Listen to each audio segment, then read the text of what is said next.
Tavs ķermenis ir gatavs, bet vai tava sirds un tavs raksturs izturēs 4 dienas, 72 stundas, komforta zona mirusi? Lai tu varētu izturēt šo ekstrēmo raksturu pārbaudījumu, tev ļoti nepieciešams būs 3 šādas kvalitātes. Tev būs noteikti brīdis, kad tev ir jāatzīst, ka tu esi kļūdījies. Tev būs jālūdz palīdzību, savādāk tu nevarēsi. Un 3. kvalitāte ir ļauj saņemt palīdzību sev. Tas jau mums vīriešiem ir tas lielākais izaicinājums – atļaut sev palīdzēt. Kustība 4. muskatieris, tur ir tādas 3 nopietnas daļas. Iespēja piedzīvot pārmaiņas tavam prātam, tavam ķermenim un tavai dvēselē. Vīriešu prātos notiek tās lielākās cīņas. Katrs var apliecināt, ka katrs vīrietis, ja viņš ir vīrietis, viņš cīnās. Tāpēc prāts tā ir ļoti svarīga lieta un daudz lietu tu vari arī uzzināt un atklāt, ja tu esi komunikācijā ar citiem saviem biedriem, draugiem,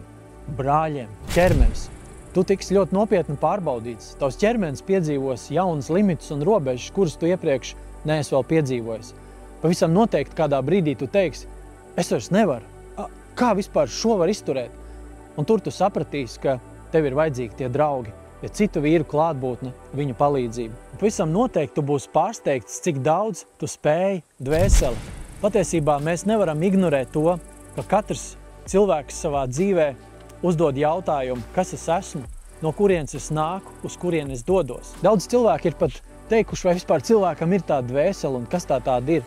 Bet ziniet, ekstrēma rakstura izaicinājumā tev būs iespēja sastapties ar svētumu. Katrs vīrietis, kas ir piedzīvojis dievišķu klātbūtni, var pateikt, ka tā ir tāda īpaša dievišķa iejaukšanās tavā dzīvē, ar kuru palīdzību tu vari mērot tālāko ceļu. Tie ir cilvēki mums blakus, tie ir brāļi, kuru pleci mums ir tik ļoti nepieciešami. Un tas ir Dievs, kurš ir ar mums katrā dzīves situācijā, un to vislabāk mums izdodas saprast tieši vislielākajās cīņās un lielākajās problēmās. Un bija ļoti labi, ka man tieši bija biedrs, kas gāja pa priekšu, un viņš dzird, kad es lūstu nost.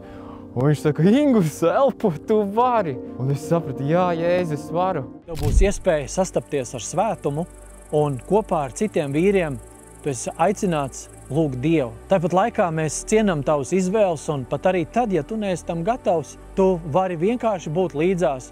Neviens tev neko nespiedīs darīt. 4. muskatieris kustība, organizējam vidi, kur tu vari apstāties, būt kopā ar citiem vīriem komandā un doties piedzīvojumā, kas ietekmēs tavas domas, tavu ķermeni, tavu dvēseli. Aicinu tevi atsaukties šim aicinājumam un pievienojies no 9. līdz 12. oktobrim Ziemeļvidzemē. Mēs tev gaidām. Vairāk informācija mūsu mājaslapā, jeb aprakstā zem video.